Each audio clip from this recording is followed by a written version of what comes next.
మళ్ళీ ఏమంటాడు ఆడ మైనారు నాన్నపేట పోయి ఇంకోటి సూపర్ అని మైనారు నాన్నపేట కొనుక్కుంది ఏమిది ఫస్ట్ లేకపోతాడు ఏమో పండుగలు బాగు చేస్తే వస్తుంది మంది మరి ఫస్ట్ కేసు మంది కళ్ళలో భూములు లేపి మరి మంది వచ్చింది పిల్లల తల్లి అందరూ పట్టుకొని కిరాలు పెట్టుకొని మళ్ళీ వాడు తిమ్మర పట్టేసిందా మళ్ళీ ఒక టాకీస్ కాదా వాడు టాకీస్ కాదు పట్టి ఏమనుకో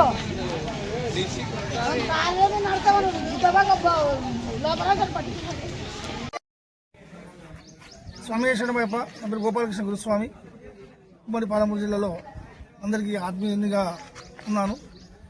ఈరోజు హిందూ మనోభావాలు అదేవిధంగా అయ్యప్ప స్వామి యొక్క మనోభావాలు దెబ్బతీయడానికి దిల్ రాజు సినిమా విడుదలైనందుకు దాన్ని పురస్కరించుకొని ఇరుముడి సినిమాను విశేషంగా ప్రతి ఒక్క హృదయంలో దాడుకునే విధంగా ఉన్నటువంటి ఆ సినిమాను పక్కన పెట్టేసి దిల్ రాజు సినిమాను ప్రచారం చేయడానికి ఒక సంకల్పంతో అన్ని థియేటర్లలో ఇరుముడి ఏ థియేటర్లో ఆడుతుందో ఆ థియేటర్లు మొత్తం కూడా ఇరుముడి సినిమాను బ్యాన్ చేసి దిల్ రాజు సినిమా వెళ్ళడానికి ప్రయత్నించారు.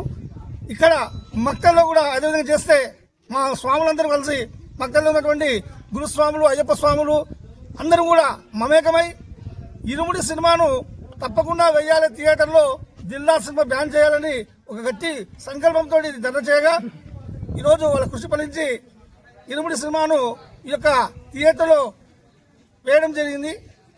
ఇప్పుడే ప్రారంభమవుతుంది. వాస్తవికంగా ఆ ఇరుముడి సినిమా ప్రతి ఒక్కరు కూడా చూడాల్సినటువంటి సినిమా. ఎందుకంటే దాంట్లో స్త్రీమూర్తికి సంబంధించినటువంటి విశేషాలు చాలా ఉన్నాయి. అమ్మాయి యొక్క పుట్టినప్పటి నుంచి ప్రతి శ్రీమూర్తి కూడా తన సొంతంగా భావించి దీనిలో చూపించారు. చాలా విశేషంగా ఉంది. కాబట్టి ఇలాంటి సినిమాలకు మనం ప్రోత్సహించాలి కానీ ఈ పాశ్చాత్యమైనటువంటి సినిమాలకు దూరం పెట్టి మన యొక్క సంస్కృతి సాంప్రదాయాలు కలిగినటువంటి ఈ యొక్క ఇరుముడి సినిమా చాలా విశేషమైనట్టుగా ఉంది. కాబట్టి ప్రతి ఒక్కరు కూడా చూడాలని కోరుకుంటూ ఈరోజు జగదర్ ఆధ్వర్యంలో విశేషంగా ఇక ధర్నా చేయడం వల్ల మరలా ఇరుముడి సినిమాను ఇప్పుడే ప్రారంభించారు భక్తుల థియేటర్లో. కాబట్టి మా అయ్యప్ప స్వాములు కూడా ఏ విషయంలో కానీ ముందుగా ఉంటారు. కాబట్టి అందరూ కూడా ఈ పత్రిక ముఖంగా అందరూ ధన్యవాదాలు తెలియజేస్తున్నాము.